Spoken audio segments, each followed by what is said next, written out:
I am recording. Ba, ba, ba. I am recording. Ba, ba, ba. I am recording. Ba, ba, ba. What's up, everyone? Welcome to the 599th episode of the Pokemon Podcast. It's super effective. I'm your host, Steve. With me is Hannah. I am here. It's a low news week. I don't know. I'm here. Hi. Hello. It is light news week, but I think we have a good show lined up. So good that Greg is also here. I am also here. Next week, the epilogue comes out and that lines up with our 600 episode. Although we're not going to be talking about the epilogue because that only gives people like 3 days to do it. So we'll do it the next episode. I'm pretty sure the Pokemon Company says you have to beat like everything in order to experience that. So, but what do they define as everything? They do have a concrete. Well, yeah. I think you actually have it there. Oh, no, I was just off the top of my head. I think it's A Way Out, which is the Area Zero first storyline of Paldea, which gets you credits. And then whatever the Teal Mask story is called, I don't remember, where it says to be continued. That's how you know you beat it. And in this one, it would be Ed Sheeran's song part 2. Yeah, if you meet Ed Sheeran twice, and then I think there's one other battle that you have to do, or one other thing you have to experience. And that's all. Yeah. Ed Sheeran part 2. Which apparently the second Ed Sheeran song is like remixed by Toby Fox, I think. I didn't listen to it because I couldn't on stream. I had to mute it. So I don't know what it sounds like. I didn't want Mr. Have I Ed gotten Sheeran both Ed Sheeran songs? I don't know. If you I may not have been paying attention. If you went back to Kitakami after credits, then you did. I think that you get the second Ed Sheeran song even before that. Yeah. You get it before you go back to the lake. Yeah. Yeah. I do not You've remember gotten it. Greg. I feel like you should remember Ed Sheeran. I have successfully blocked that out. Like I'm sure something happened. I could not tell you that it was that Ed Sheeran song. I couldn't tell you what it was. It was a remix. It was a remix. It wasn't super identifiable as the same song. I don't even remember what the song is because I muted it both times. With all Ed Sheeran songs, I know them while I'm listening to them, and then 3 seconds after, I could not tell you a thing about it. I know the only one I remember is Electric by Katy Perry because we talked about it a lot, and she just says electric a lot. Electric. Couldn't tell you what the Ed Sheeran song is. I couldn't tell you what any Ed Sheeran and Post Malone. I could not tell you what any of their songs sound like. Could not. I like Post Malone more than I like Ed Sheeran, but Ed Sheeran's a low bar. I don't think Ed Sheeran's Sheeran's bad. High bar. For the record, I don't think he's bad. Just not my cup of tea.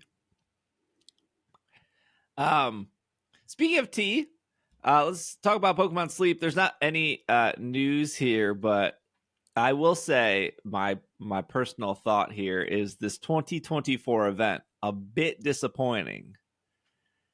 Compared to the other ones, yeah, a little bit. I was disappointed that there weren't any special missions for the event in particular. I like having the extra things to aim for on top of the weekly missions that you have regardless of what is going on. I maxed out my pot. Oh, the 45 or whatever, 40. Yeah. I don't know what maxes that out. I think it's 45. Because I keep hitting the limit of my bag space for ingredients. And I've also upped my ingredient bag. And I'm like, I just need to put more things in this pot. Or switch your team so you're not getting as many ingredients. But that means I have to choose which shiny to leave out. And that is not happening right now. That is not. I also have a new Eevee in there because I'm got to do whatever million hours to get Sylveon. 150 hours. It's like 15 days of sleep. I hear you do it every day. I do, and I'm real good at it. Yeah, I did went get a Charizard. You need a Charizard? No, I did get one. I got all the keys. Oh, you got one to up it. I got all those things to up my one. I got another Charmander, and I have one that's. I just have to go in and actually hit the evolve button to switch it over. But I do have it now. It's not shiny, so it will never see the light of day. I went to Taupe Hollow because I wanted a good Charmander. Like I have an okay one. It's not 98%, unfortunately. It's like an 86. So I was like, maybe I can get a better Charmander this week. I'm not getting a lot of Charmander. I don't know how people on Greengrass or the beach are doing with their starter Pokemon, but I woke up this morning to 2 Larvitar, 3 Shuppet, and an Eevee. Why am I here? Why am I on Taupe Hollow? For the Shuppet and the Eevee, of course. Mm-hmm. I can get Eevee literally everywhere. Yeah, I admittedly missed a couple of days this week. I was out of town with family at a beach, so I was also on the beach in Pokemon Sleep, and maybe saw one Squirtle, but mostly I was just too tired at the end of the day to press the button, apparently. If you had that premium one membership, thing of you could Hannah. go One backwards. thing. Wait, yeah, because you guys can't go back and re-record Sleep, right? I will say it's not a great premium feature because you can only do it within like 24 hours of it happening. That's still enough. Yeah, but if you're at like hour like 26, it's just like no, like you've waited too long. And if you took a nap like the day before but forgot to record the nap, but you recorded like a sleep, you can't squeeze it in between. Like it's like you've already slept. You can't go back and put time. It's not like it's very, very restrictive in what you do, which is whatever. I think it already lies as it is. No, I started cheating this week, and I started pre-gaming my Pokemon Sleep. So I'll pre-game it on the dresser for like an hour because I'm in like bed and TikTok for an hour. But I've been in bed and TikTok, and as long as I'm sitting still, I could care less. It's like you're asleep. No, yeah. No, but I need it to specifically be slumbering. I can't because dozing on Taupe Hollow is worse than 3 Shuppets and 2 Larvitars. Dozing on Taupe Hollow is like Geodude City. So I was like, and you can't get Onyx on dozing, and I kept getting dozing all week or snoozing or whatever it is. I was like, I need slumbering. I still have not gotten an Onyx, and I'm cheating because all I want is an Onyx. I think I have an Onyx. Yeah, because you're for sure slumbering, Greg, because you slam 800 milligrams of caffeine, and then you're passed out. Yeah. Get on I'm my not passed level. out. I gotta cheat to tell the game I'm passed out, just to hopefully see an Onyx. Do you know if it's giving you, I guess you won't know until the end of the week, if it's giving you a better rank for the week now that you're cheating? Now that I am cheating, I am testing to see if I will get better ranked. Because I sent Hannah and Greg my screenshot of the week, which said I was D or F or something. D. And I was like, look at how consistent I was. I went to bed almost. It was so consistent. Don't let Greg lie. Let's compare. Who was consistent and got an A that week? And yeah, but mine looked inconsistent? almost identical to yours, and it was like D. Yeah, no, both of yours were very consistent. Mine was the least consistent, and also I get the least sleep of all 3 of us by a good amount, and I still got a B. Yeah, Hannah's score was so much higher than mine, and mine looked like Greg's. Greg's was A, mine was D, and Hannah's was B. I was like, what am I doing wrong? It clearly has a bias against people who sleep at any time that isn't societally accepted.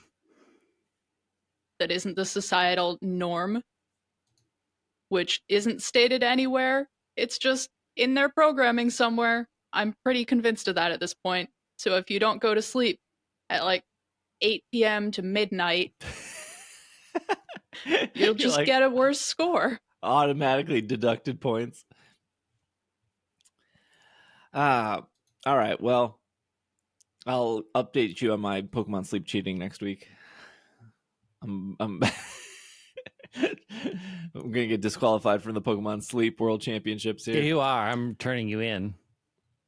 Some of us are professionals who do it naturally, natural sleepers, and some of y'all cheat. There's no snitching, Greg. Come on.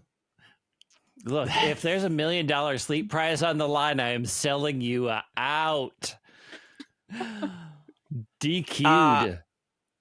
Let's switch gears over to some TCG stuff. There are 2 top 10 lists for TCG, which I think are fun to sell. This is our TCG Wrapped, our year in review here.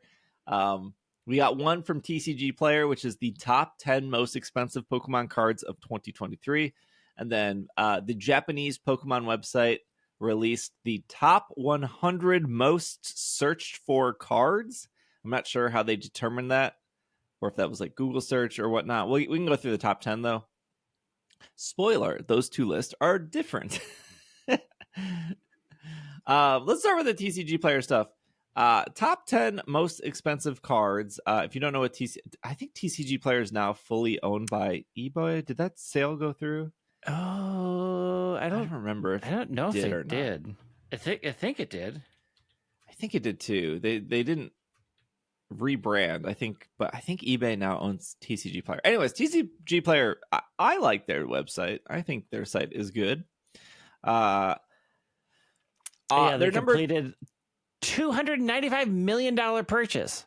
Good heavens. I would have sold too, honestly. I mean, you're not wrong. Sell and move on. All right. The number 10 most expensive card of 2023 was Magikarp from Paldea Evolved. That was the number 203 for $56.84. That is the Magikarp with the black background of it swimming up the waterfall. No surprises there with Magikarp. This one is probably the biggest surprise on the list. I don't remember this card ever coming out. This is the Squirtle Pokemon Center exclusive from Scarlet and Violet 151. It is $61.94. It's just a Squirtle. It with the little Pokemon Center stamp on it. It's not like a full art. It's not a alternative art. It's just a little Squirtle. But it's got that Pokemon Center stamp. Sure does. Mm-hmm. That's what's important. I don't where did obviously this was a promotion for 151, right? Because that's what it's from. But I don't remember. I feel like I'm checking Pokemon Center so much I'm getting banned from that website at least a couple hours a week. Yeah. I'm a Pokemon Center connoisseur. I don't remember this promo at all being featured. And they don't specifically say my only guess is this was the European Pokemon Center or the Canadian Pokemon Center. I'm seeing it on the American one. I'm actually seeing it on the website saying that you could receive it as a gift with each eligible item. If you place an order that contains 2 Scarlet and Violet 151 Ultra Premium Collection, you will receive 2 Squirtle cards as a gift. So something to do with that, but I don't remember ever seeing the promotion when it was actually live. I don't remember ever seeing that. Usually they're advertising on the front page normally of get this card. Don't worry, there's a card on here that makes Pokemon Center all worth it. You won't believe what number 1 is. I don't know if that's a true statement. The number 8 is Giratina V-Star from Crown Zenith. This is the gallery card. This is the secret rare all gold Giratina. It's cool, I guess. If you like Giratina, people do. It's not my favorite of the Giratina cards, but it is a cool one. Yeah. We have number 7 coming in as Roaring Moon from Paradox Rift, which is Giratina was $71. Roaring Moon is $81. This is the ancient Roaring Moon with the Scream Tails below it. Very cool card. Roaring Moon, very cool Pokemon. So that's cool. This was the most expensive card in Japan for a couple of weeks. It was going for $1,000, the Japanese version of it. Not going for $1,000 anymore, from my understanding, but the American version of Iono from Paldea Evolved, the full art version of her, is going for $86.31. I think she single-handedly sold a lot of Paldea Evolved because people thought that the American version would also go for $1,000. As of today, it is $86.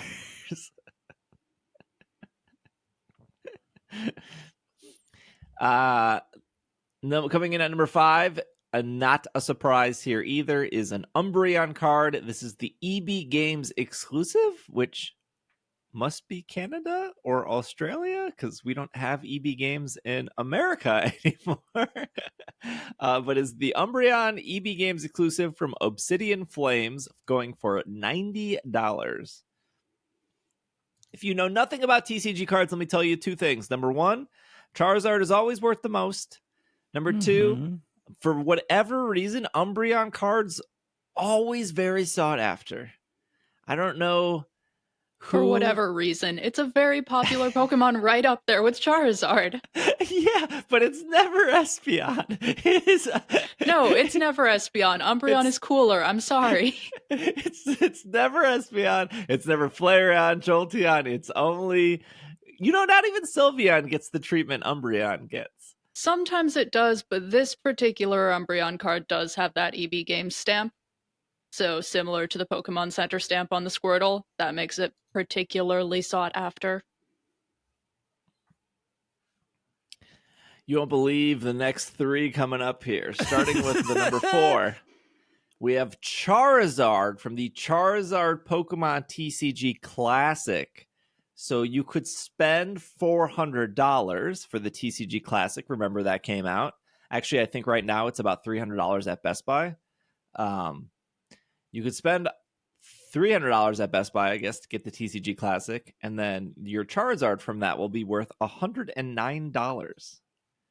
Although, I still don't think that's a good investment. Nah. Like maybe, I don't know. I feel like if you're buying the TCG Classic, I feel like you're buying it because you're a collector, not a reseller. I mean, no, don't get me wrong. Resellers bought it with the intent to make money. But I don't think I don't know if that worked out for them, since it's pretty easy to find it discounted now. Do we know how many times we've gotten this Nostalgia Charizard card? Oh, God. This is the same Charizard card. At least every other year at this point. Yeah. Charizard comes around a lot.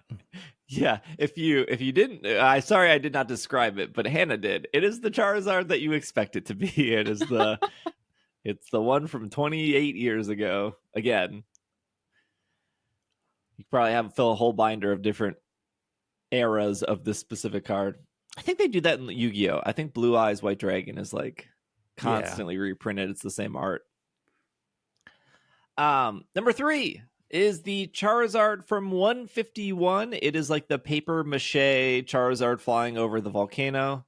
It's like paper mache if you look at it. I don't know. Poster board. It looks like it's a little like paper that they stacked on other paper. Does it? Yeah. It's very stylistic, I can say that. I thought my impression of this card was they were going for like a paperish, like a handcrafted Charizard, some would say. Greg's trying to form thoughts here. I'm trying to figure out how you got paper mache from this picture. I'm looking at it on a different website, big, and it's just a drawing. It's like soft. It's like there's no like lines around it. None of that is what paper mache is. He's still art. I don't understand what you're saying. Well, he's going for $115. Okay, number 3. I'm still staring at this thing. I'm like, what in the world are you talking about? Paper? Do you know what paper mache is? The longer this goes on, I don't think so. Number 2 most expensive card of 2023 is another Charizard. We're 3 for 3 for Charizards here. This is the Radiant Charizard. Radiant means shiny. This is the Radiant Charizard from the Prize Pack Series 3, which means it has the little Play Pokemon stamp on it, which was given out at some Play Pokemon tournament. I don't know which one.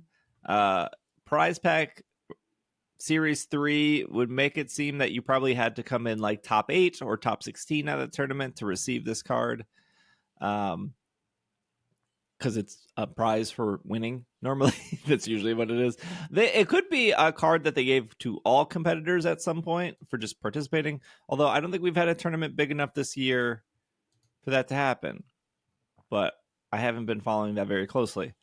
So it's $130 though for the Charizard lovers out there. And finally, our number 1 most expensive card of 2023 is Pikachu with the gray felt hat, Scarlet and Violet promo number 85. There he is. Yay, we did it. The It bane was of all everyone's worth existence. destroying a museum for. It was worth breaking Pokemon Center multiple times for. A real remembrance of 2023 in a nutshell. I'm looking Now at you these might prices. You might ask, what did the most expensive card of 2023 come down to? Mr. Gray Felt Hat Pikachu is worth a whopping $146. That's it. Yeah, these prices. I'm like, oh, these are cute prices. As a person who has to buy Magic cards, I'm like, oh, $150. That's nice. Someone's getting pulled over. It's like not shocking to me at all with these prices. I think some people listening might be shocked to like what Greg just said. Like, these prices are very cute. When I got back into the TCG, which was early Sun and Moon, because I played for Black and White, and I played almost all of Black and White, dropped out at the end of Black 2 White 2 TCG era, and then I skipped all of X and Y, and then I got back in with Sun and Moon. Almost every single deck, competitive deck at the time, needed at least 2 Tapu Lele, and a lot of decks needed 3 Tapu Lele. And Tapu Lele itself was an $80 card. No matter how you spun it, you needed 2 to 3, and it was $80 each. And then eventually they put Tapu Lele in tins like a year or two later, and then you could easily walk into a Target, get a tin for $15. Tapu Lele was featured on the tin, and like that is like a very common thing that happens in the TCG. They'll like Pokemon will determine a card is really good and it's kind of expensive and it's preventing people from getting in, and then they'll tin it and make it cheaper, so it's a more accessible game. I don't like, if you're a collector, you're probably like, oh, but like, hey, they want people to play their competitive TCG game. And if you need $380 cards, that's not very accessible to some people. So now, when the pandemic happened and Vivid Voltage and all that stuff started selling out, we started doing video podcasts at the time. And I remember, like, Will was on the show, Greg, we were talking about how like this is not sustainable and this was going to crash. We were also talking about how like PSA is just people making up numbers. And this has been proven time and time again. Yes. And so we got 2 comments a lot on all our YouTube videos. One was, we don't know what we're talking about in regards to PSA, which You're wrong. You're wrong. Literally just search PSA and TikTok and you will find videos of people getting a card back from PSA, cracking it open, resending it to PSA for a different score. Like, you can find it over and over and over again. Do you know why? Like, yes, they have machines that like line things up, but at the end of the day, it's still a guy standing there. And if his girlfriend broke up with him the day before, he's going to be like, you know what, Mr. Sending me 8 Charizards, none of them are going to be 10s. I'm just going to 9 them all. Because, like, at the end of the day, it's still a human grading it. And we've seen this time and time again of, like, I sent this to PSA 6 times, and the 6th time they finally gave it a 10. Like, that's all they want. There's such a huge difference in prices between a PSA 9, and a PSA 10. And so it's worth it for them to spend the $30 to crack it open and send it back in over and over again to get that PSA 10. So, haha. What do you want? Like, PSA Gotcha. is not perfect. It's fine. The other thing we got all the time was like, the market's not going to crash. How if your most expensive card of the year is $146, it was literally a $500 card for like 3 hours before it dropped to 300, and then like 3 hours later it dropped to like 200. Like, and the reason is not specifically because of like Pokemon itself. Like, I don't think like Scarlet and Violet cards are suddenly bad or like not fun to collect anymore. It's just when you have the entire world inside their houses because of a global pandemic, and they can't go to bars, and they can't go to baseball games, and they can't go to concerts, and they can't travel to Florida or Japan or Disney or stuff. They have extra money. Mm-hmm. And they're like, I don't know what to do. Let's order some Pokemon cards and open them. Let's start collecting something. Let's get into a new hobby, which is Let's great. make sourdough bread. Yeah, like so many people started forming hobbies. Like my personal all-time high on Twitch was at the start of the pandemic. Did I suddenly become more entertaining? No, it's just people were at home and they were like, I need to put something on the TV. Steve's running in circles catching shiny Pokemon. Let's do that. Like, people needed new hobbies. And you know what happened? Exactly what Greg, Will, and I said. As soon as people were able to go to California, go to Brazil, go to Japan, go to the baseball game, go see some basketball, football, the bar, they stopped buying and collecting Pokemon cards. Which, not, hey, I want to go out. I don't. Could I spend $100 on a booster box, or could I spend $100 for a weekend in Door County? Like, people made choice. I don't know if you want to go to Door County, but people made choices. That's a call. Oh boy. Greg's like, I'll take the Pokemon cards. I will take, having spent an unfortunate amount of time in Door County with nothing to do because there's a giant lake, but your father-in-law is motion sick, so he can never go on a boat. So all you can do is stare at a lake from a distance or go antiquing for the 4 millionth time to look at the same antiques that were there last year because nobody's buying them. We brought bikes one weekend, and I took the bike and disappeared, and I got a message from my husband that just said, I hate you so much right now. And I said, I'm not telling you where I am. I'll be back in a couple of hours.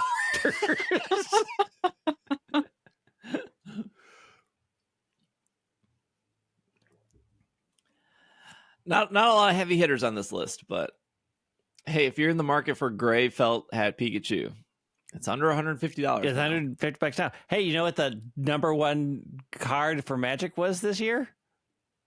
It's the easiest guess. Black Lotus. The One Ring. The One Ring. Oh, the One Ring. Yeah. For I thought they reprinted $2 million. Yep. That's a lot of gray felt hat Pikachus. Yeah, it is. Actually, the one that shocked me is the 30th anniversary, which is the dumbest thing they've ever done. One card in there is $41,000, and it's not legal to use. Well, I mean, this $109 Charizard's technically not a legal card to use. You can't actually use it. Not that anyone's really using Charizards.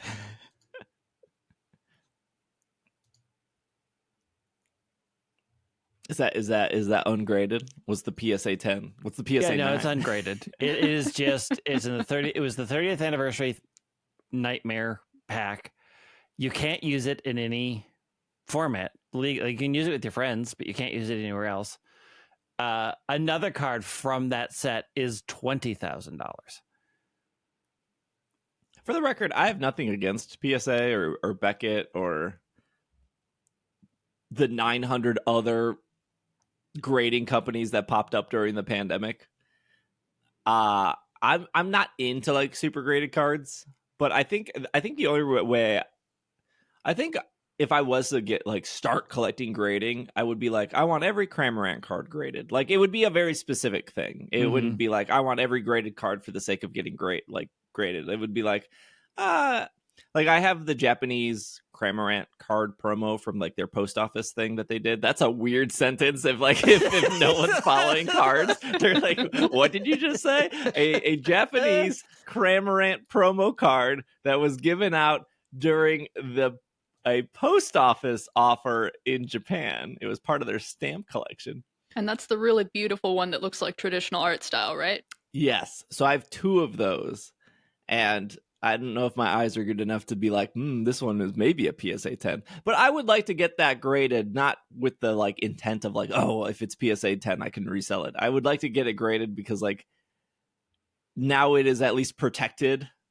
I'm sure I could get like a hard case or whatever, but you know how like they airtight it and they like it's mostly the protection aspect of like I don't care if it's like an 8 or a 9 or a 10. It's like okay, now it's like permanently safe, I guess, for however much PSA charges. I think it's like $30 or something a card. I don't know if they still have like a 6-month wait. I don't think so anymore. I think I don't think so. I think it's gone back to normal. Yeah. Okay. So let's take a break. When we get back, we'll just quickly go over the top 10 most searched for cards in Japan, which is very different than this list of top 10 expensive cards. And then we have a couple more news things, and then we'll wrap up for the week. So we will be right back. And we are back from our break. All right, let's go over the top 10 most searched for cards in Japan. This is specifically off Pokémon Card.com, which is the actual Japanese official Pokemon TCG website. Pokemon-card.com. They did top 100, or no, sorry, they did top 50, but we'll just do the top 10. Number 10 is Squawkabilly EX, which I think a few decks run Squawkabilly because because of its ability. Squawkability. It's Squawkability. It's like Westonality, but for the modern age. And then we have Giratina V-Star. Oh, this is like weird because they come from different sets. So like Squawkabilly comes from Snow Hazard, which I don't know what set that got moved into in the United States. Giratina V-Star, which is a Giratina card that was used in Lost Zone decks. And then we have number 8 is Curlia. Just a Curlia. It'll make more sense when we go up the list.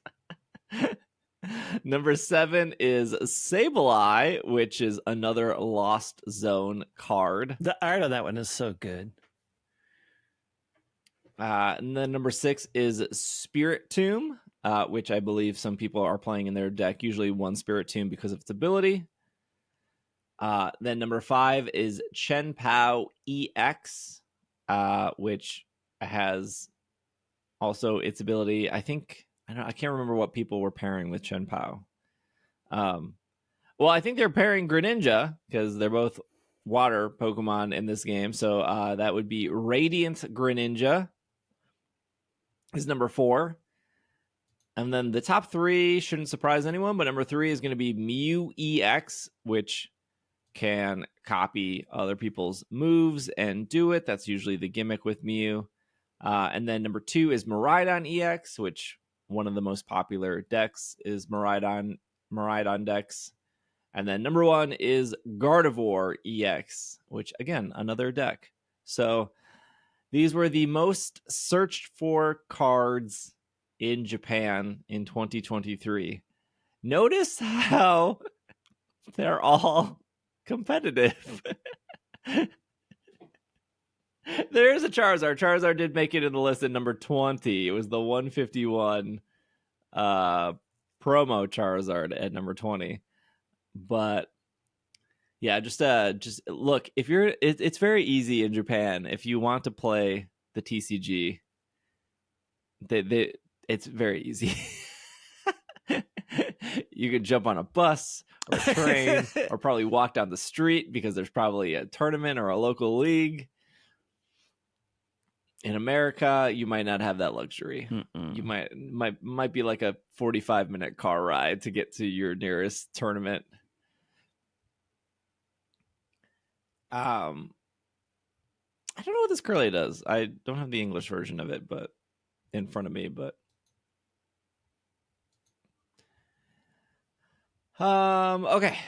What's next on the to-do list here? Oh, we'll switch over to some Pokemon Scarlet and Violet news.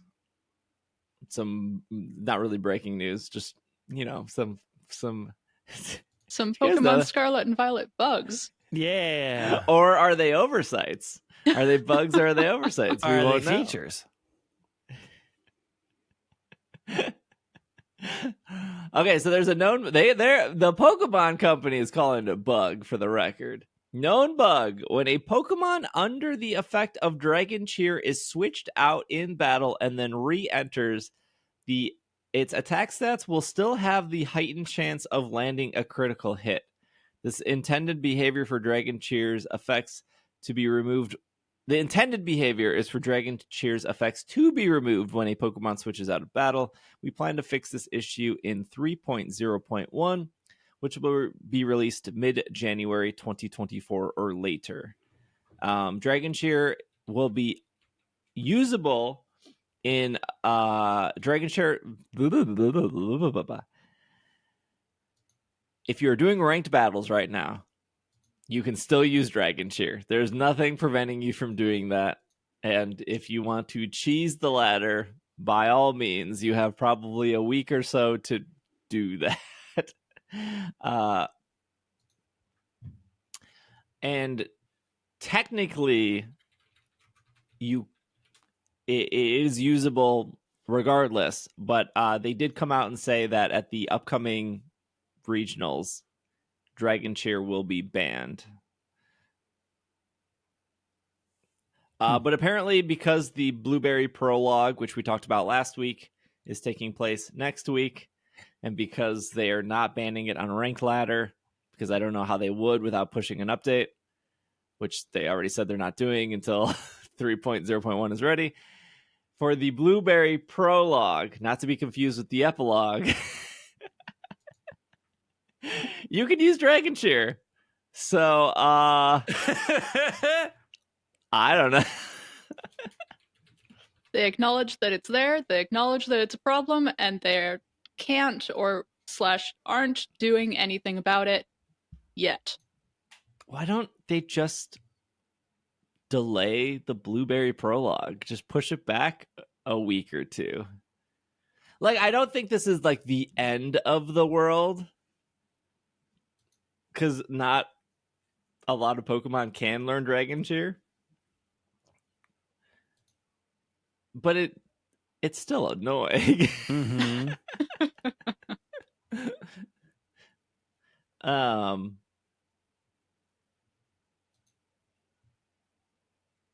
I could understand if this was an oversight.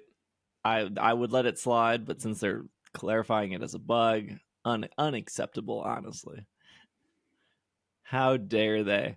How dare. What else is supposed to be fixed with 3.0.1? The TM for metal sound, I think. Yeah, Mm-hmm. whatever, the one that had Scarlet doesn't Scarlet. Yeah. Metal Sound, Dragon Shear, and what was the last one? Oh, Inkay. Oh yeah. Yeah, they Yeah, gotta fix Inkay. Inkay. Gotta make it so Inkay isn't breaking people's game. Man, what a treat. You know, I think I will take these issues over just playing like Heart Gold, Soul Silver, Diamond and Pearl. I watched somebody knock out a level 100 Pokemon, and it was like 3 to 5 business days before that Pokemon got like knocked out fully. It was just, I thought I was watching paint dry. I was like, It's this is little a nightmare. I will also say the Inkay issue is a lot less stressful than the who knows why people's games were getting bricked issue early on in this Yep. game's existence. I sure like knowing that the issue is with an underleveled Inkay. And actually knowing what I can do to avoid it instead of just maybe it has to do with Pokemon Go. Maybe it's Vivian, maybe it's Gimmighoul, maybe it's updating. I think some people thought it was like purchasing the DLC. Mm-hmm. So there's your tune in next week where we talk about what else is broken with Scarlet and Violet. The whole epilogue. We'll see. Oh, We're not boy. talking about it next week, but I think it's been long enough. Our like 2 podcast rule here. We said Pokemon Concierge came out. You should watch it. I think both of you watched it. I finally watched it.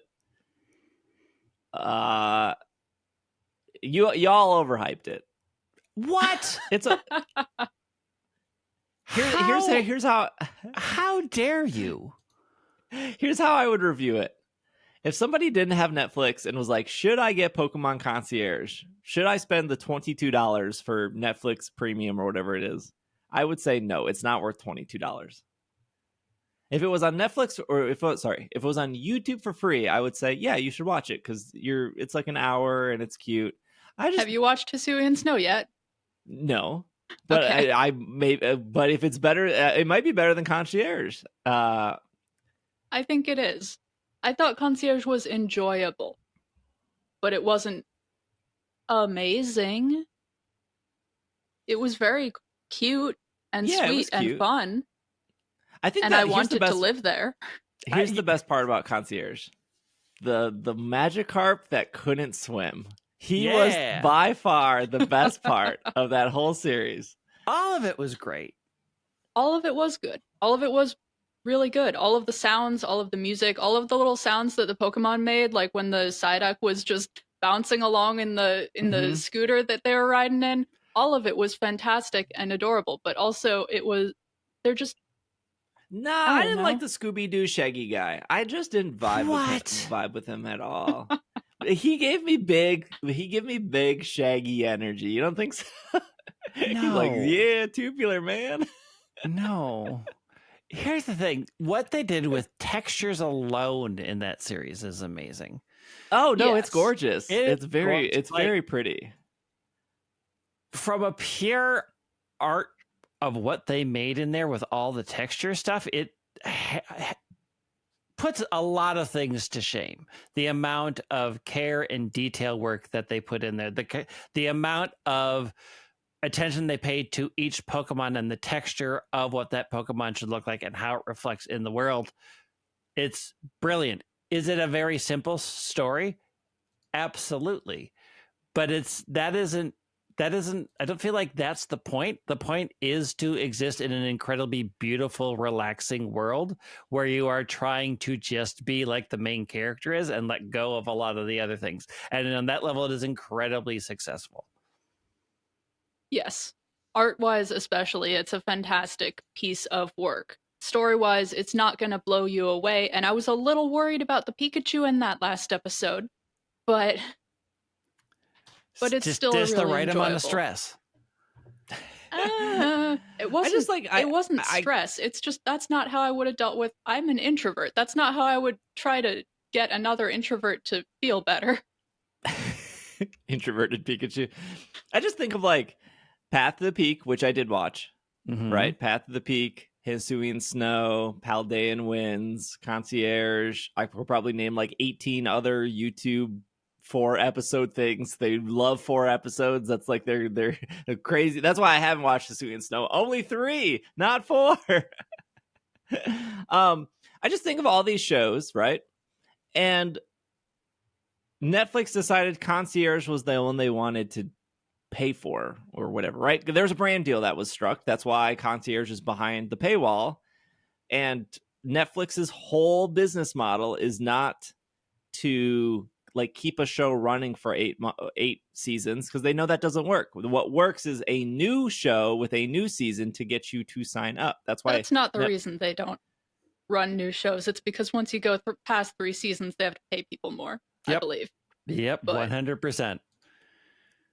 Yeah, but also if I'm saying like season 5 of something is coming out, that's not as exciting to say a brand new show and a brand new season is coming out. depends on how much hype the series generates. Yeah, You can I always mean, get new viewers. Like we can point to the parts that break that rule, which is like Stranger Things, which is going on season 5, and people are chomping at the bit for it to get done.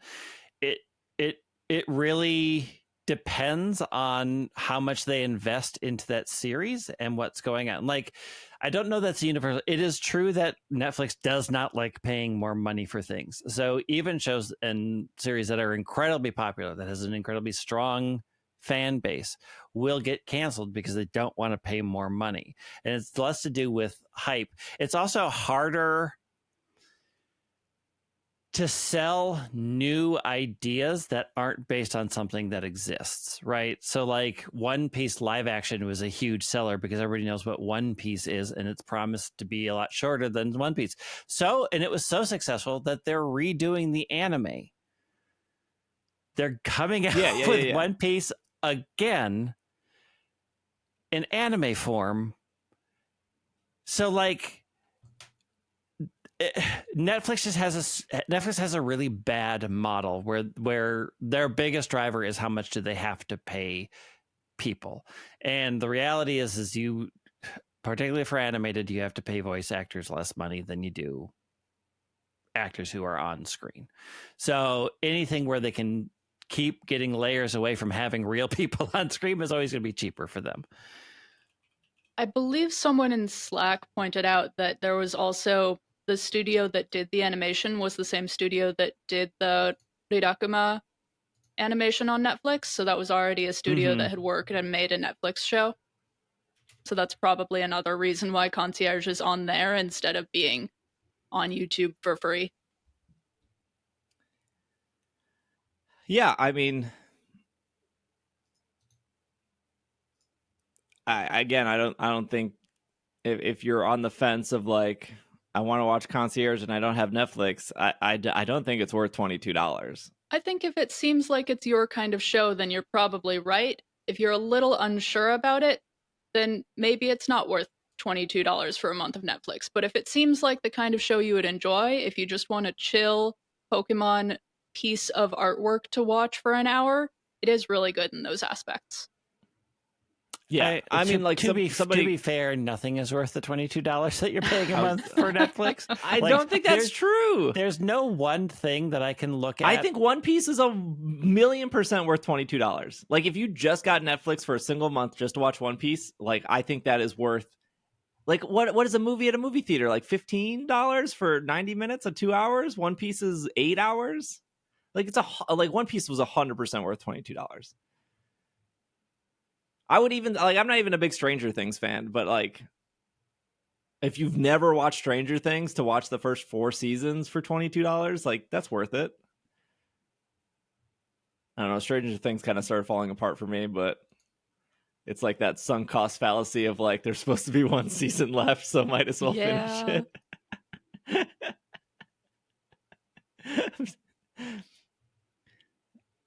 I think the Scott Pilgrim thing is worth $22. But I'm also a Scott Pilgrim fan, so I mean, I'm a big Scott Pilgrim fan. I don't know that it's worth $22, but like all of those things together, absolutely.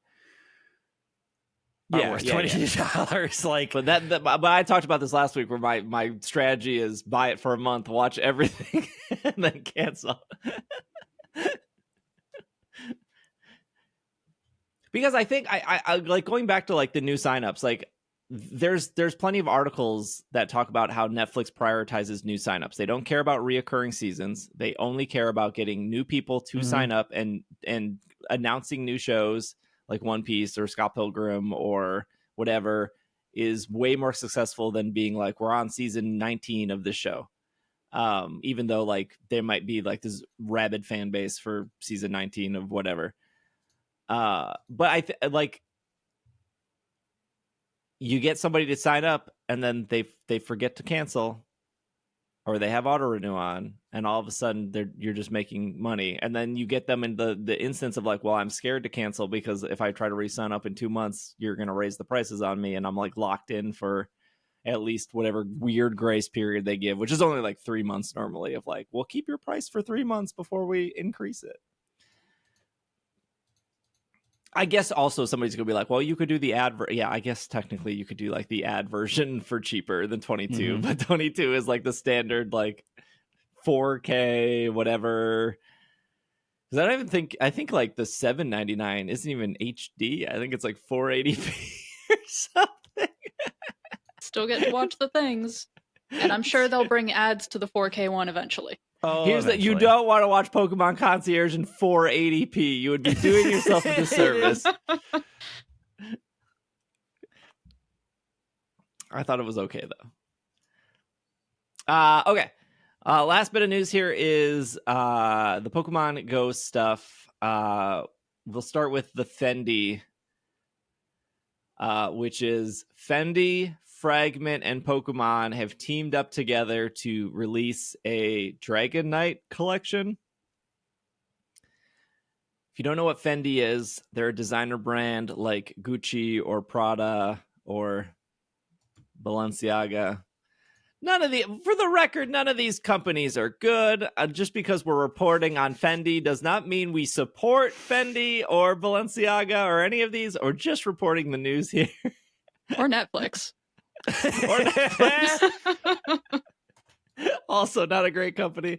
So Fragment, they do their own thing. Fendi does their own thing. Pokemon does their own thing. The news out of this is they came together, and there is a free Dragonite hoodie in Pokemon Go that you can get. It does say Fendi on it. So if you want to wear that, be your own person. But there is also like a hat that you can get, but you only get the hat by going to a Fendi location, which I think there are some standalone stores. I think there's one in New York. I think there's one in Chicago. And then they're also like part of Saks Avenue. So I believe those should count. From what Pokemon Go's website said, that should be available for about a full year. So there shouldn't be a rush if you're looking for the hat. Now, if you're actually looking to buy things with money to put on your IRL person yourself,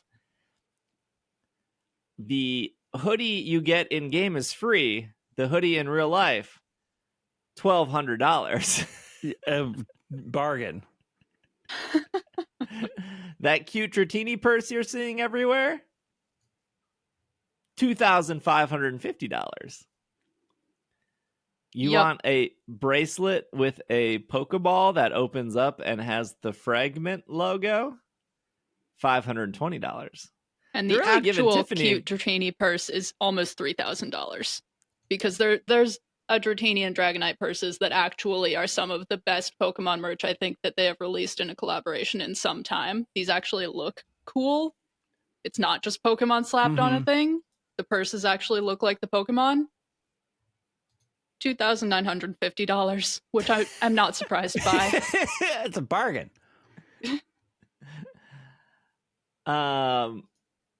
Yeah.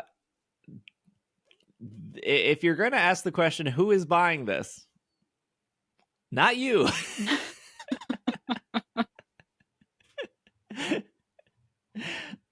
Rich people, they're not buying like $20 t-shirts at Target. Well, maybe some of them are. $850 t-shirt is nothing to somebody worth millions of dollars. This is just a walk in the park for them to be like, oh, a $2,390 soft trunk brown fabric Dragonite purse. I'll take 2. It's not for us. I mean, you can But save up. if you've never heard of Fendi, now you have. So the mission accomplished. You now know what Fendi is. I will say, like, we've covered a lot of designer brands in like the last 2 years or whatever. The last one we covered was APC, which not as still luxury, but not as luxury as Fendi. This is a way better collaboration. Also a way more expensive collaboration, but way better. Tiffany and Company, probably on the same par, but that was mostly just necklace and bracelet. This is hoodie, hat, credit card holder, purse, lots of purses, actually. But so anyways, I guess the news here is get your free Dragonite hoodie. You have like a year to do so. If you are in a location of a Fendi store, one, I don't know if they'll let you in because a lot of these designer stores now are appointment only. But if you get close enough, there should be a Pokestop. Yeah, it's location based. You don't have to actually go inside, though it does look like there are only 7 locations in the United States for this. Do you have the list? I do. 2 of them are in New York. One of them is in Beverly Hills. One of them is in Miami. Then Costa Mesa South Coast Plaza. Don't know where that's located. Would have to click on it. Las Vegas and Houston. Oh, okay. And the South Coast Plaza one is in Costa Mesa, California. So a lot of New York, a lot of California. It's almost where like the rich people live. Interesting. Almost. Interesting. Yep. Interesting. You think? Interesting. Interesting. Okay. So yes. So that is live. The promo code is available until January 4th, 2025. So we're good there. So we had a segment last week about Pokemon Go that I ended up cutting. Because I wanted the show was already running long, decided to cut it mostly because this news came out and I thought that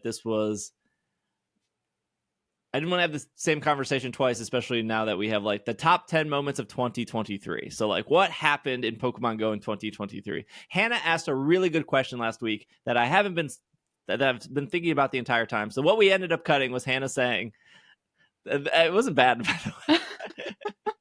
Hannah said, what is bringing you back to Pokemon Go that isn't like events and that isn't new Pokemon? And I had to think about it. And for me, I thought about it, obviously. For me, it's a couple things. Number one, it's like, let's say I don't go to any Pokemon Go event, and let's say they don't release any new Pokemon, even though to me, like, new Pokemon don't really drive me, because, like, Satotl was the newest one, and it was like, who cares, Satotl? I'll care when they bring it as shiny. Then I'll care. But here's the 3 things that bring me back to Pokemon Go, regardless of what Niantic does or whatever. Number one is getting to level 50. I'm almost there. I'm level 49. I need to like do 500 more excellence. I need to do the Go Battle League stuff, which I'm actually like, I've been, anytime I see like a team on Twitter, I've been hitting the little save button to be like, oh, I could probably build this team. So I have to do Go Battle League and I have to get to level 50. That's my goal for this year. Number 2 is to continue my lucky decks. I really, really like lucky Pokemon. And I think the thing I mentioned last week with Hannah was like, oh, like I'm really excited for like a lucky event if they do that, because I've been trying to do my lucky decks. And number 3 is my shiny decks. I need 1 more Pokemon in Kanto, which is Goldeen. I still don't have a Goldeen. And then I have all 151 Kanto Pokemon. I need 4 more Pokemon for Johto. They're all baby Pokemon, like Cleffa and... They've got you trapped with the incubators. Yeah. And then I need like 4 or 5 Pokemon for Hoenn. I really haven't looked past that. I'll evaluate Sinnoh once Sinnoh Tour comes, but like for me, it's just like creating my own goals, and I know that those 3 things alone I probably won't get done this year. Well, I think level 50 will happen, but like I don't know. I like the big and small a lot as well. So like trading for big and small shinies or trying to get a big or small shiny like is really compelling to me when an event comes out. And I like showcases a lot. And I think showcases are pretty underrated. And when it's nice out, it's very cold right now. But when it's nice out and I'm playing Pokemon Go active and like the showcase is like, I don't know, like Miltank or something. Like I am now like I need to catch every Miltank as possible this weekend because I want to try to win that showcase. And you know, that's maybe not appealing to everyone. But for me, like I absolutely love showcases. And I hope that Niantic makes those slightly better because I think right now showcase only is like the biggest. It would be nice to see like the smallest or the heaviest. I don't think they've done that yet. I think they've talked about doing that, or they were supposed to do the smallest, but then it broke, so they went back to the heaviest. That's very possible. I think they might have done that. And actually, that last thing you mentioned gets close to the actual question I asked, which is not what brings you back to Pokemon Go, regardless of what Niantic is doing. My question was, what is Niantic doing that is bringing you back to Pokemon Go, other than in-person events, than the live ticketed location-based events? What are the things that Niantic is doing that brings you back to Pokemon Go? What are the things that Niantic is doing that are making people excited about the game? Because having our own goals and being able to aim for whatever we want is one of the great things about most Pokemon games. That's one of the things that makes it a Pokemon game, in my opinion. But what Niantic is doing is kind of the way, or it's the thing that's keeping the game alive for a lot of people. What is Niantic doing to bring people back? I know that, Greg, you always talk about Final Fantasy and how that's one of those games that if there's not something you're excited about, you can go off, play other things, and then they will do something exciting to bring you back. Yep. What is Niantic doing that is exciting to bring people back that isn't live in-person events? And showcases, it sounds like, Steve, is one for you. Well, before we talk about 2024, let's go over the top 10 moments of 2023. This as is off chosen by Pokemon.com. Niantic. No, this is actually on Pokemon's website. So probably because Niantic laid off the person who would have written this on their blog. Get wrecked. It's true. Okay. So, top 10 moments. They're starting off with Hello Hoenn. That was the Pokemon Go Tour Hoenn that ran from February 25th to 26th. The Ruby and Sapphire badges for Ruby and Sapphire. So, Hoenn Tour.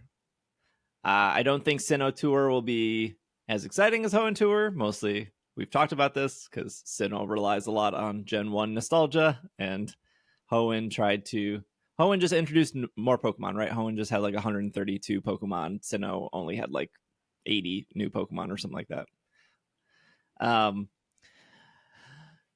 Primals was on their top 10.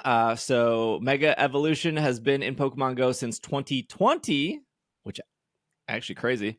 But 2023 focused on Hoenn. You got Primal Groudon, you got Primal Kyogre. I don't think they mentioned it here, but technically I guess you got Mega Rayquaza, which is another Mega, but they're all the same. It's all the same thing. You can change the word, but it's all the same thing. Shadow Pokemon are incredibly popular. In May, they took the raid boss approach with Shadow Raid Pokemon, bringing back Mewtwo as one of the Shadow Raid bosses. These were 1, 3, 5-star Shadow Raids, can only be challenged in person because Shadow Pokemon are so strong. Trainers will receive new tools to subdue them, Purified Gems, which is a new mechanic. And then I have my own problem with Shadow Raids that isn't in person, but we can circle back when we get here. Paldean partners. It's thrilling when new Pokemon from a new region make their Pokemon Go debut, from Gimmighoul in February to the first Paldean partners, Sprigatito, Fuecoco, Quaxley, debuting in September. Oodles of adorable new faces in Pokemon Go this year. And then they mentioned Lechonk. If you forgot, They released the Master Ball this year, which was a long time in the making. Even though they put a Master Ball on a Christmas tree like 6 years ago, and people were like, Master Ball's coming. 4 Pokeballs: Classic Red, Great Ball, Ultra Ball, Premier Ball. In May, the Master Ball became available for completing your Let's Go special research for Season 10. Second Master Ball was available also, and it says they're saying this. Hopefully, a third opportunity to add a Master Ball isn't far off. This is off Pokemon.com. We're going to trust them more than Niantic. So, Journey is the destination. They announced Roots, which came out in July. And during Roots, if you're lucky trainers, you can find Zygarde cells by traveling Roots. They talked about the World Championship of a team consisting of a Alolan Sandslash, Noctowl, Lantern, Shatter, Swampert, Sableye, and Medicham was the winning team here. And then they talk about how Hawaii is coming up for the next World Championships. Again, this is their list of top 10 moments in Pokemon Go. They're mentioning the Halloween event. The annual Halloween event is always buckets of treats, no exception. Greavyard made their debut, which is crazy. We still don't have Mimikyu yet. They have the emergency Mimikyu button when Pokemon Go starts failing. Hit the Mimikyu button. They talk about the orange Pokestops, pumpkins on the ground, and then number 9 is going to be Party Play. That launched on October 16th, where you can form up in a group. Nice, great throws, spinning stops, earning party rewards, the party power. And then finally, they talk about how the game introduced seasons. There was 5 seasons in 2023. A year kicked off with Season 9 of Mythical Wishes, and then Season 10, Rising Heroes, which was renamed by the community as Rising Prices, then following Hidden Gems, and then after that was Adventures Abound, and then we are in the current season of Timeless Travels. So that is the 10 things Pokemon.com said for 2023, which is a lot. Half of them aren't new, though. I mean, I'm trying to get the exact number, but primals are megas, basically. They're slightly different, but they're basically megas. Yeah, totally. World Champion is not a new thing. The Halloween event has been a yearly thing every single year. And seasons are also a regular thing at this point. And even the Hoenn Tour, that technically was a new event, but that's a yearly thing. So half of these aren't new. Were they maybe exciting parts of 2023? Yeah. But they're not new.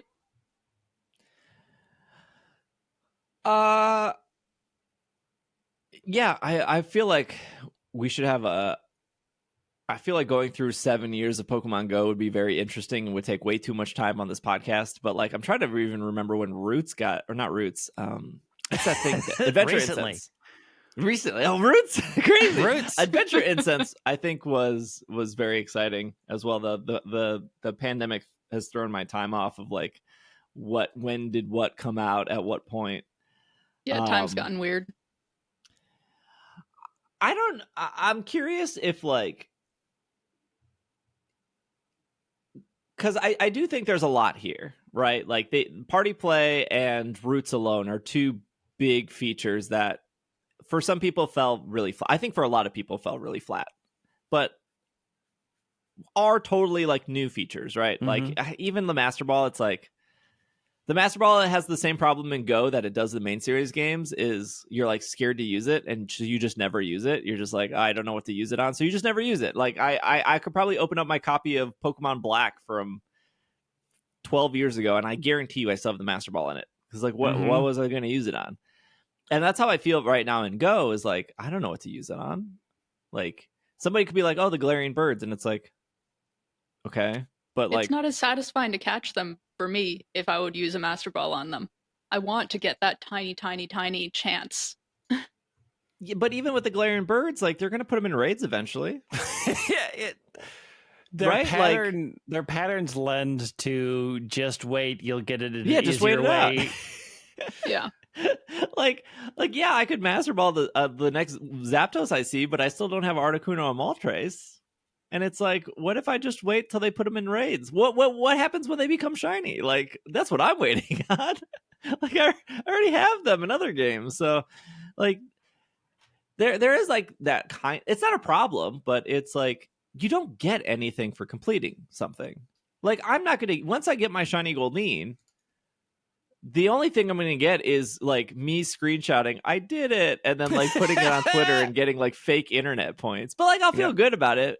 Like if Zapdos was my favorite Pokemon and Final Fantasy was my favorite series, yeah, I would probably Master Ball the Galarian Zapdos because it looks like a Chocobo. Like that's cool.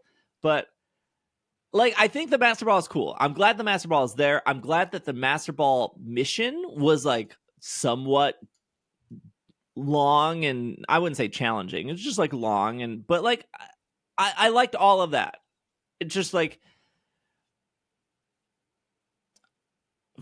I understand that some people like very excited for the Master Ball. They probably used their Master Ball. They were satisfied with their Master Ball.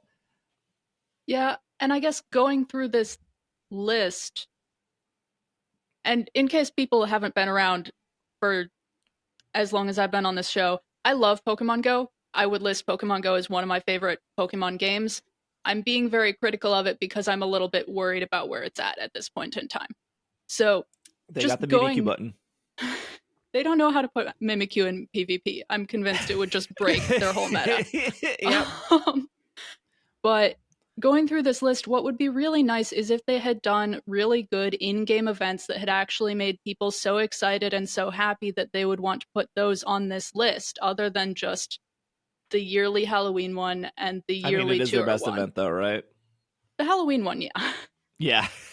But they just announced a big fairy type one that I think people are going to be happy with. And that dragon and fairy one that happened in 2022, I think, people were really happy and excited about. No, that I was actually going to bring up that I think this year's fairy event is bad. Like Shiny Cutie Fly is coming. That's fair. But I think it's bad because last year's fairy dragon event was 2 years ago. So it was 2 years ago? I think it was 2022. It was so good. It was really good. Yeah. It was one of the best events they did. So I do think, okay, so going back to your question, I'm surprised that Showcases isn't on this list because I think out of all the things they introduced, Party Play, Roots, Master Ball, we're not counting Megas. Showcases are legitimately, in my opinion, cool. Like, I love them. I kind of wish there was, like, I think Showcases rewards, like, the person living in the middle of nowhere. Mm-hmm. Because if you have, like, a town of, like, 20,000 people and you have, like, one gym and, like, 4 Pokestops and one's a showcase, you're probably always going to, like, win that. And the rewards, like, I don't think this is talked about. The rewards for winning a showcase are awesome. Like, you get star pieces, lucky eggs, you can get incubators. Like, if you come in like top 3, like they're legitimately good for doing nothing. Well, no, they are good. They are good. I'm shaking my head because I live in the middle of a city and also somehow nowhere near a single showcase, so I've never won a showcase. You can go to the Mall of America and hope you get there within the first 3 seconds of it opening up. Oh my gosh. Yeah, if you want to talk about like the Mall of America privilege, if it's a community day and the showcase opens at like 2 p.m. Well, I mean, like, Greg, you're probably going to go tomorrow. Like, if you do not enter a Pokemon within the first 10 minutes at Mall of America, it's full for the rest of the day. It's done. You have to be there right at 2, and you have to be standing on it ready to drop your Pokemon. Yep.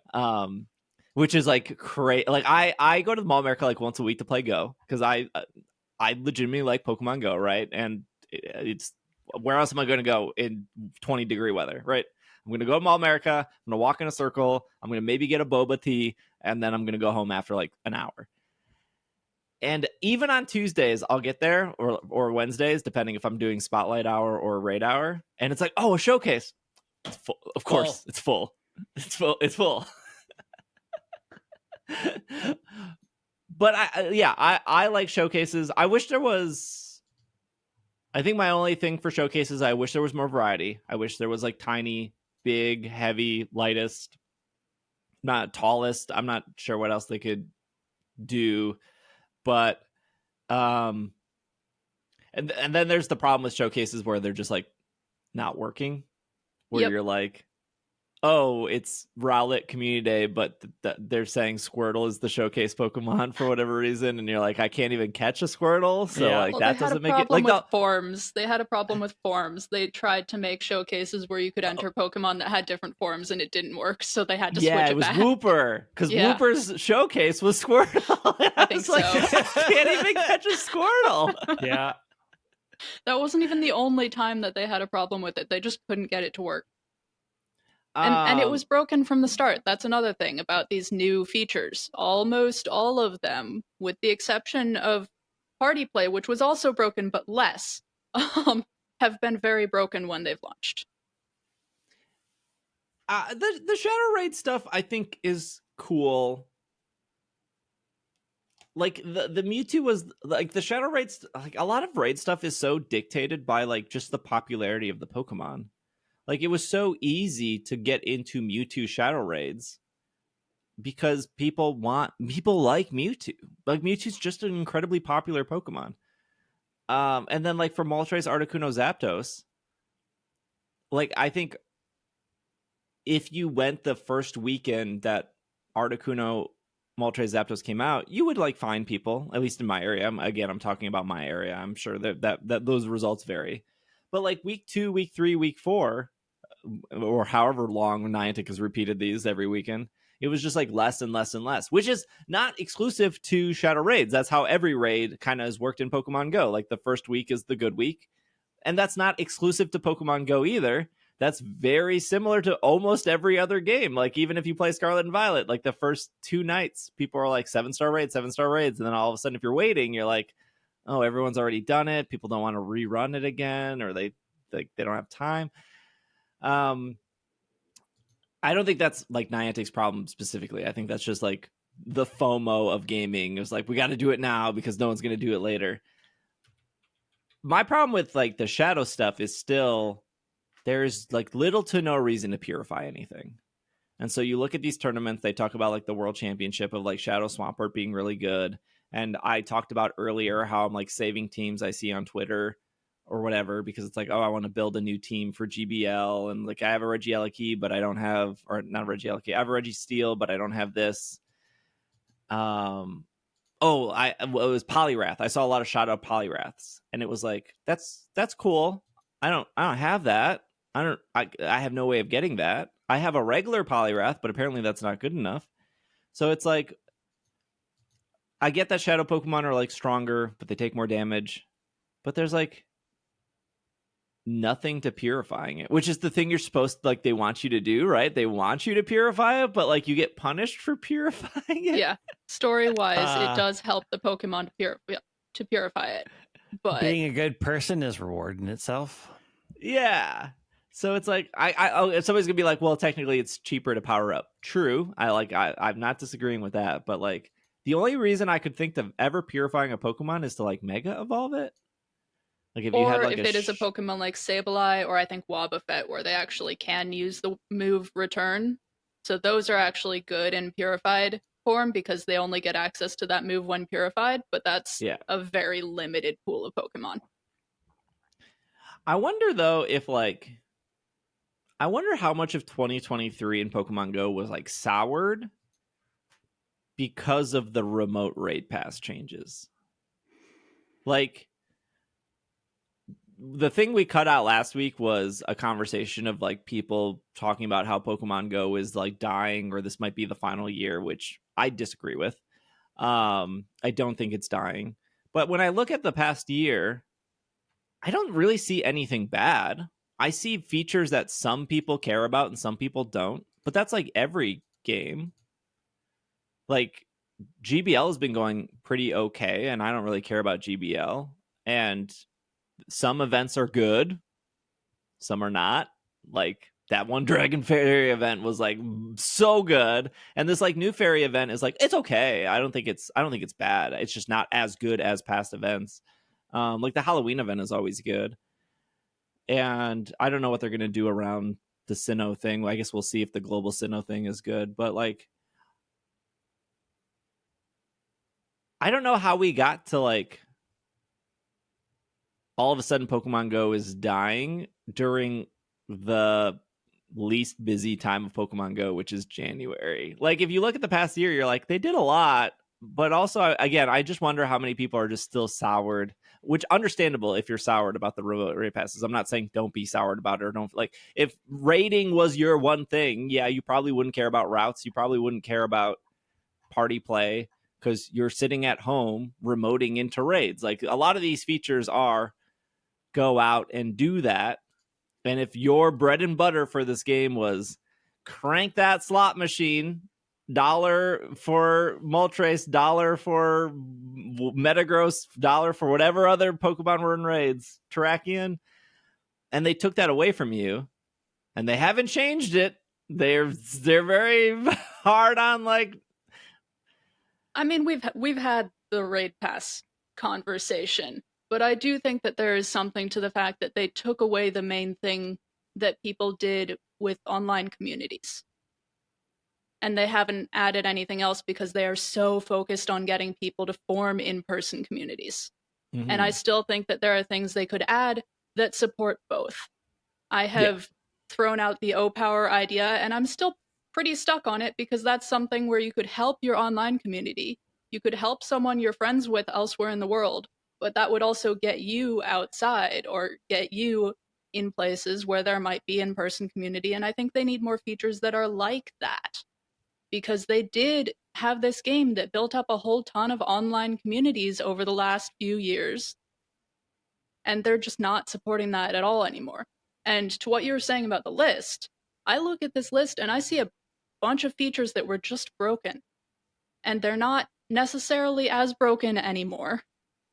but I got real soured on them when they launched, and they were not fun because you couldn't do them, or they didn't work right, or there was no way to make a route, or there weren't any routes near me, and things like that, along with the fact that yes, it is the slow season, but every single event is coming with a ticket, and that's really uncomfortable. Yeah. And so I think that was all of these things. I like the, you know what's funny is I said like I would pay $10 a month for another incubator. Like I think having 2 permanent incubators is like a better you need play. them for those shiny baby Pokemon. Yeah, I need the shiny baby. That's true. I need to finish Johto, shiny baby Pokemon. But like I think of like what would a monthly subscription of Pokemon Go be? And I'm not 100% sure what that would look like, although it's kind of in the game right now. Mm-hmm. Like Niantic, like this is the second month Niantic has done the like for $5 you get an incubator every day for spinning a Pokestop, which accomplishes what they want. Number one is incubators are, you have to go out and get it, so you have to leave your house unless you live on a Pokestop, then lucky you. And you have to walk, right? Like that's the whole point of incubators is walking. So they're still hitting their quota of like we want you to go out and play. I think getting 1 incubator a day, even though it's a one-time use, is better than a permanent incubator. Because like I'm not walking a lot because it's cold.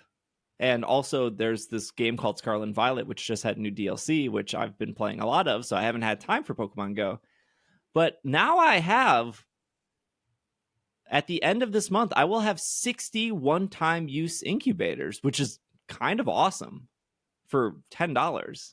And when I go to Sinnoh whatever Sinnoh Tour, I will have so many incubators and I won't have to buy anything. So like I guess we'll probably circle back because we're running long. But I think they are ticketing a lot of stuff, and I think that's fine because you don't have to buy it. But also, I think what we said last week, which got cut, is just do a monthly pass. Just get do $7.99 or $10.90 or $10 a month. Do this egg thing you're doing, because I think that's fine, and maybe it's working. I don't know how many people are buying the $5 thing. I was gifted it last month from a friend. I bought it this month for myself. I'm probably going to buy it again because I think it's because you get extra experience your first catch of the day. I think you get extra Stardust your first catch. You get a bunch of stuff. You get pretty much everything you would ideally get in like a monthly pass. But then it's like $2 here, $1 here for community day, $2 here for this, and it adds up. It adds up to maybe what you would expect for a monthly pass, but when it's broken down into that many different things, when they're asking you to pay over and over and over again, it's just uncomfortable. It's just making me feel gross about it. Just make a monthly pass and then have those things separate. So if somebody's like, "Oh, I'm just going to buy the Rowlet Community Day because that's all I'm going to play," that's fine. Let them spend their dollar then. It's just like really weird. There is something that's like you open up Pokemon Go and it's like 5 different things you can buy. And if you haven't been in the game for a while, you're like, what are all these things for? Like, what is this $5 for versus this $2 versus this $1 versus just do the World of Warcraft thing where like make a monthly pass and then people buy it, then they forget about it and they're like, I've been subbed to World of Warcraft for 3 years. I don't know what I'm not even playing it. Greg knows at least 10 of those people. Oh yeah, 100% know them. Like, when's the last time you played World of... Technically, I only play Final Fantasy 14 one day a week, and I'm paying a monthly fee for it. But that one day a week 15? is important. $15 for Final Fantasy, right? If you do it monthly, if you do the discounts, it's 12. Oh. Inflation hasn't come to those games yet, eh? I mean, they're fighting against free games that don't have it and have microtransactions. So they're walking that line of they're one of the only MMOs left that charge a monthly fee. There are not many of them left. So they're like, we can't really go much beyond what we've done because people are still willing to pay this, but it's like Final Fantasy 14 and World of Warcraft are like the last 2 that charge monthly fee, and everybody else is going to do a freemium. Do you think that's why Pogo hasn't done a monthly fee there? Yeah. Is it just not working anymore? It's just not working anymore. It's people don't see it as a viable solution. It's for a lot of the reasons that a lot of monthly subscription fees, people are in the mindset of, I will forget about this and I'll get charged for something that I am not using. Like that is much more in the common ideas. Like whole ad campaigns about buy a product that will cancel all of your unused subscriptions. Like that's a part of the idea of just where I think consumerism is right now. So we're in a weird moment of people haven't caught on to being nickeled and dimed. Because that was the thing back when I was growing up. Everything came with a little extra charge. So you're being nickeled and dimed to death. And then it changed to, we'll just pay one monthly fee and you're on a budget and it never changes. So you always can prepare for that. And now we're sort of flipping back to the other way of thinking of, well, I'm wasting money if I don't use it. So I only want to pay for it when I need it. But again, we're going back to okay, so now Pokemon Go has 17 tickets and you feel like I'm being nickeled and dimed to death. I'd rather pay just for access for it. There's not a good middle ground for any of it. I mean, it's also competing against other video games where you pay for it once and then you get stuff and you don't have to pay again for a lot of things, right? Like you pay your $60 and you have a game. And then if they're going to add a DLC, you might pay more or sometimes you won't. Like there's so many different ways that people look at value that I think it's incredibly difficult for them to find a good way. And when you get, I was told this is true, is when you see the money as the main driver and not fun is when you're getting quickly over that game. Like when the thing comes to, why am I paying money for this? You're on the path out.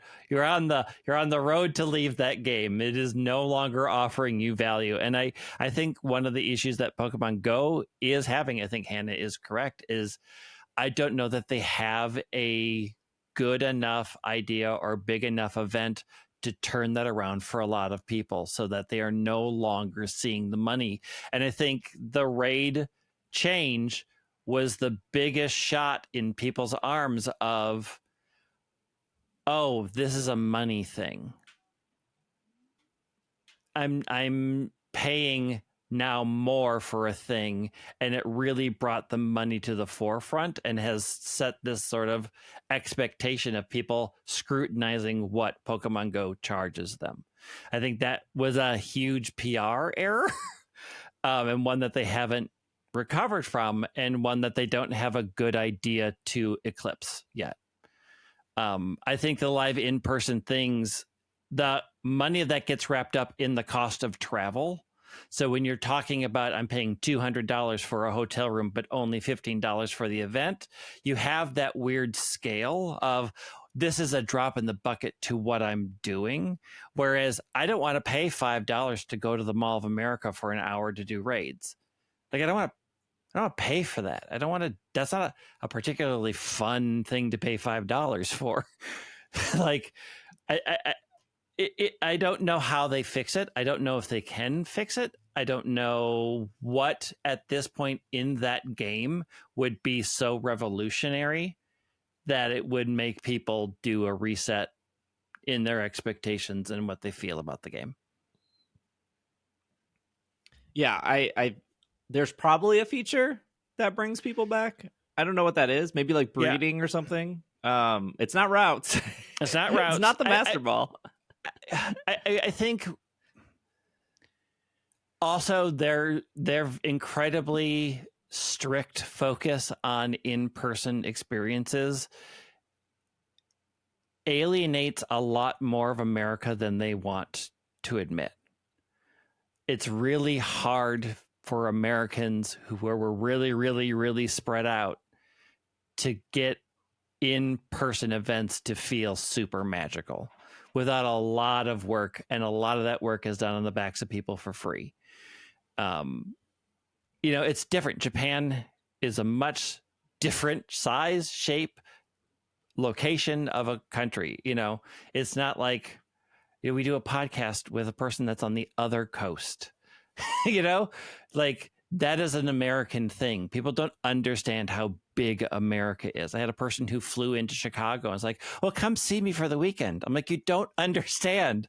On the map, that's a 9-hour trip. I can't just get to Chicago from where I am. That's the size we're dealing with in America that a lot of other countries don't have as part of their experience. Like, watching people talk about, like, oh, I would never travel an hour in England to go from this town to this town. And people in the South are like, I drive 2 hours to work every day. What are you talking about? Yeah. Like, it is just it's a very different thing. And I don't know, given how extensive, and you touched on them with the route, like how extensive Japan is for Pokemon Go. I don't know that they honestly have a lot of great ideas to fix the America problem. And I don't know that there's a lot of value in them fixing the America problem. Yeah, I said this last week. Sorry, it was cut. I will say it again. Even if America gave up on Pokemon Go, it would be fine in Japan. Yeah. It would be.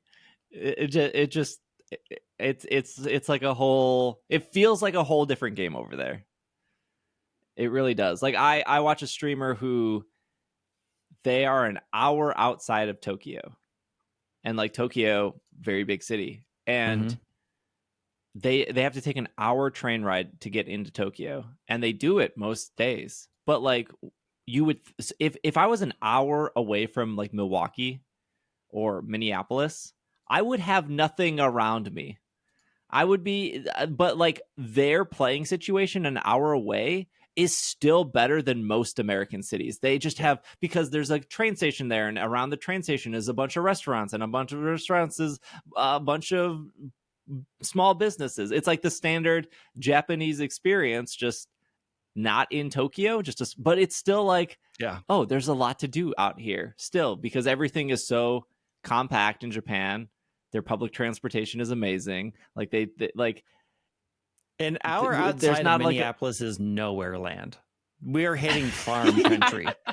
You go an hour north and you are out of city. You are out of suburbs. Like if I go an hour south, I'm in Rochester, and there's like nothing there either. It's just a bunch of cul-de-sacs and like yeah, a bunch of hospitals and cul-de-sacs. That's all there is. I mean, sorry to anyone in Rochester. I haven't been to Japan since Pokemon Go came out.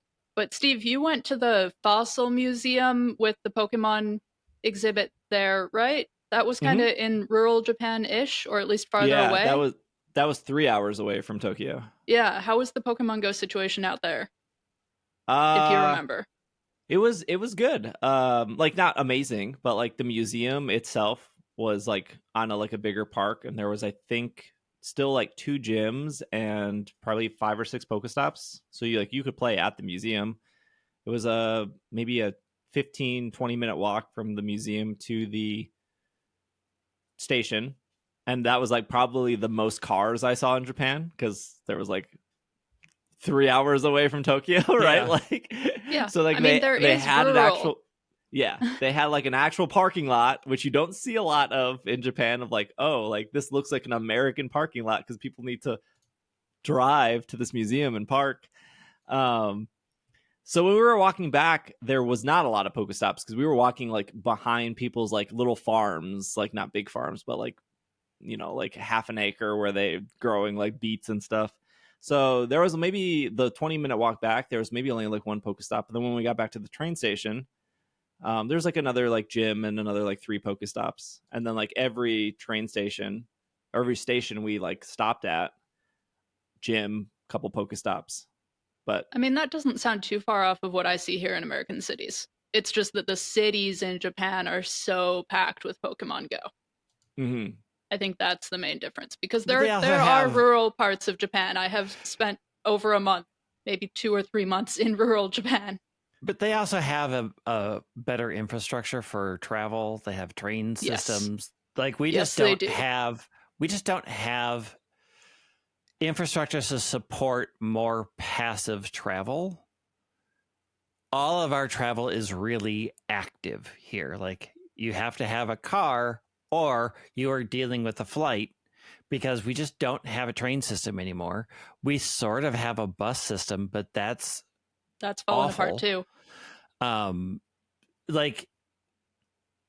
And we are huge. Like even Japan has rural systems. It is still shorter to get to a city than if you are at the border of Minnesota and having to come all the way down to Minneapolis, which is a 4-hour drive. And there's no train. There's no nothing.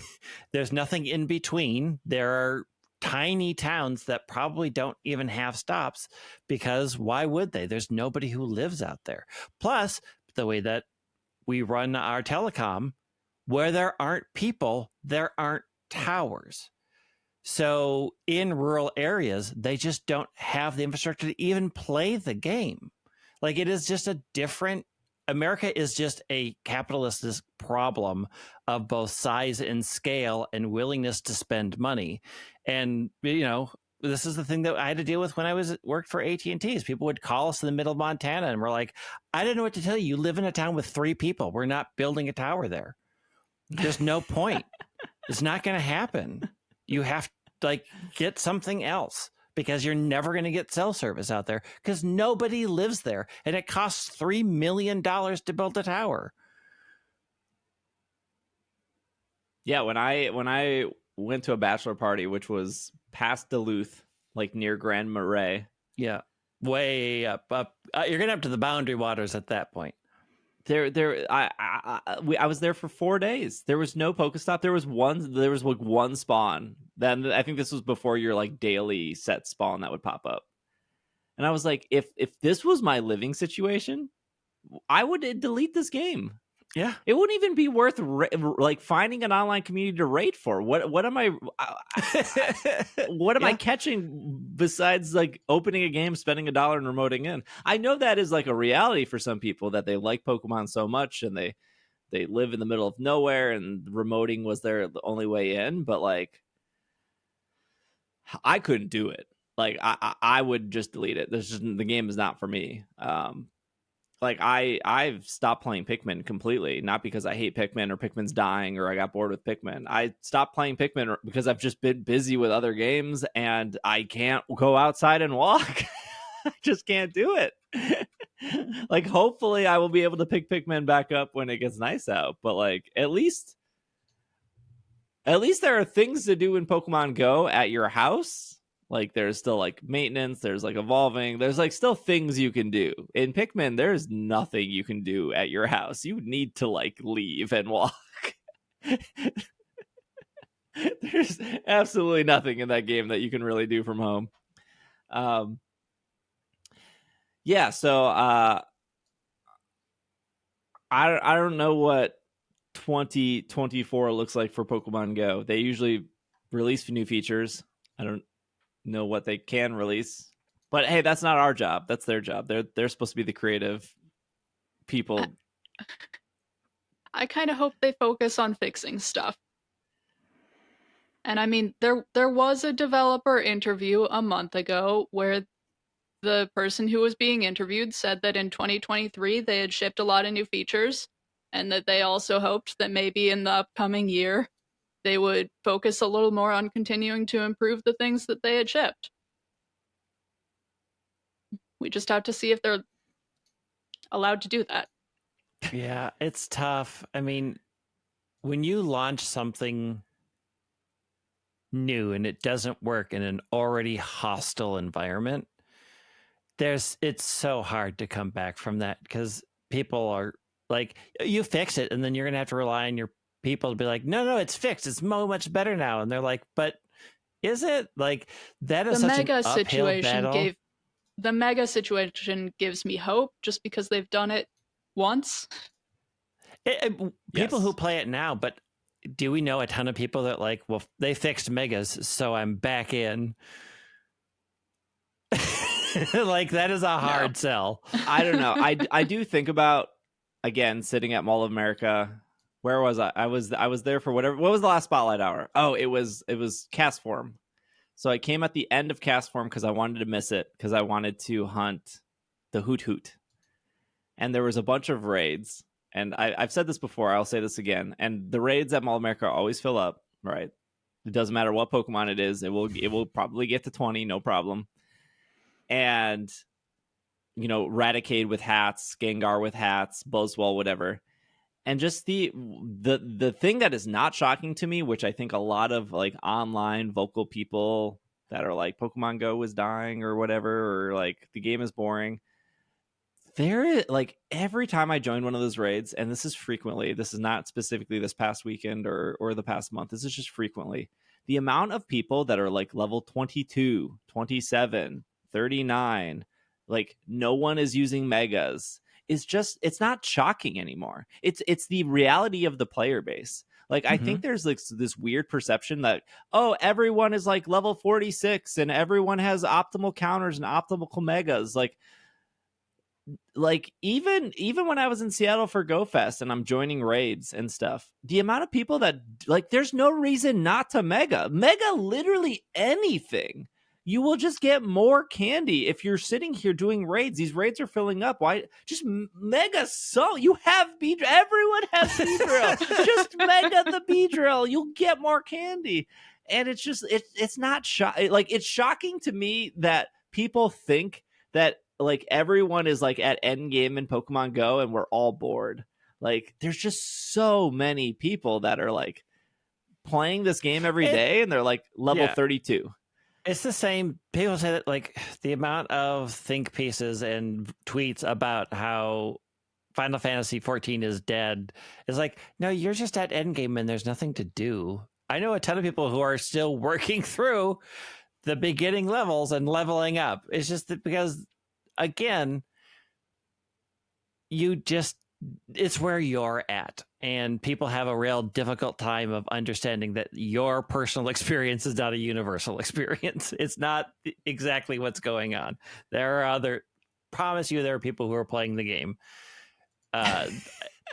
Just maybe not in the way that you want them to. I did check this weekend before the podcast. Pokemon Go is the number 8 most grossing app in the iTunes App Store of 2023.